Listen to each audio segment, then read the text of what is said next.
Bonjour à toutes et à tous, j'espère que vous allez bien. Aujourd'hui, on se retrouve pour les pronostics de la Première Ligue, mais on va un petit peu, on va pas faire comme d'habitude où je vous sors des pronostics, voilà, un petit peu style un but en première mi-temps, victoire à la mi-temps, nul mi-temps, etc. On va éviter tous les pronostics comme ça aujourd'hui. On va uniquement partir sur du 1-2. Donc soit la victoire à domicile, soit victoire extérieure, bien évidemment, ou le match nul. Donc j'espère que voilà, ça vous plaira. Chaque week-end, on fera du 1-2 sur un des championnats. Donc peut-être que la semaine prochaine, ça sera la Liga, la Serie A, pourquoi pas même la Ligue 1, on verra bien.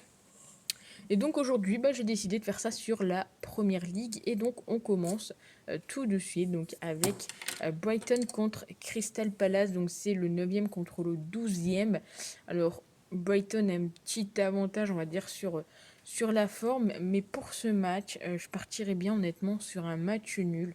Donc je vais tenter voilà, le match nul entre Brighton et Crystal Palace. Je pense qu'il y a, voilà, entre guillemets, peut-être 40, ouais, 40% de chances que ça passe. On a donc ensuite Manchester City qui va jouer contre Chelsea. Ça va être clairement une belle affiche et City cartonne là où Chelsea peine un petit peu ces dernières journées avec notamment pas mal de matchs nuls. Bon, après, on sait qu'entre ces deux équipes, c'est également très serré. Il y a très peu de matchs nuls. Et je vais partir sur le fait que voilà, City va continuer sur sa lancée et prendra encore un peu plus d'avance sur Chelsea en reprenant les 3 points et donc seront à plus 13 et non pas plus 10. Burnley contre Leicester. Leicester qui est 10e, Burnley est 18e, hein, seulement une petite victoire pour Burnley. Leicester, c'est pas une équipe qui fait beaucoup de matchs nuls. Donc je vais partir sur le favori hein, qui est comme côté à 2,40, donc la victoire de Leicester. Norwich contre Everton, match à 16h. Bon, Norwich, un dernier, 20e, deux petites victoires. Là, ils enchaînent, je crois que c'est 5 matchs là déjà sans, sans victoire pour eux. Je vais partir, hein, je pense, sur la victoire d'Everton. Ils pourraient peut-être prendre le nul, mais c'est pas forcément deux équipes qui font beaucoup de nuls, malheureusement pour Norwich. Ils ont quand même beaucoup de mal à marquer, hein, seulement 8 buts cette saison. C'est compliqué pour eux, donc je pars là-dessus. Victoire d'Everton. Wolverhampton contre Southampton. Un joli petit match. 8e contre le 11e. Leur même forme, j'ai envie de dire, sur ces derniers matchs. 4 matchs sans aucune défaite pour Wolverhampton, 5 du côté de Southampton, des équipes qui voilà, prennent quand même des petits buts.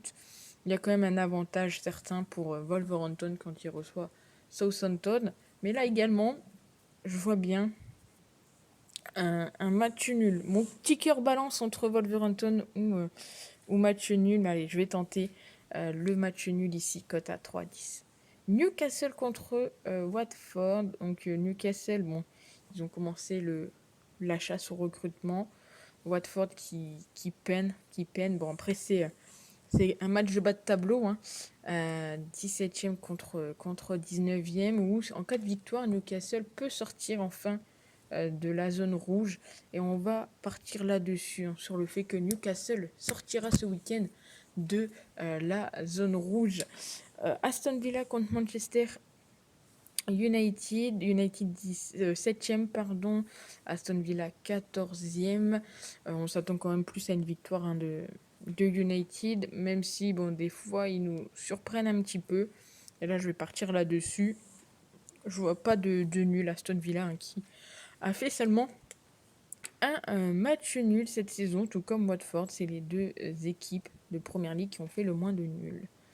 Liverpool contre Bradford. Alors, bien évidemment, je ne l'ai pas dit au début de la vidéo, mais vous êtes au courant, il y a la CAN, il y a le Covid. Donc, il se peut qu'il y ait des matchs qui soient annulés, il se peut qu'il y ait des joueurs qui ne soient pas présents, etc. Ici, bon, contre Liverpool, enfin Brentford contre Liverpool, même si on sait que du côté de Liverpool, il y a des joueurs qui sont partis à la CAN.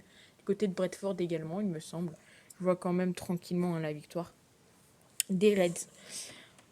Ensuite, nous avons donc West Ham qui reçoit Leeds et c'est l'avant-dernier match. West Ham qui revient bien. Ils avaient eu un petit coup de mou et puis là, c'est 3 victoires d'affilée. Ils sont sur 4 victoires d'affilée contre Leeds. 6 matchs sans défaite contre Leeds.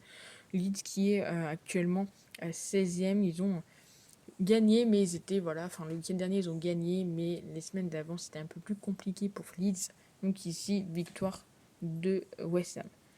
Et pour finir, le dernier match, Tottenham contre Arsenal. Deux équipes qui, clairement, c'est un petit peu tout ou rien, j'ai envie de dire.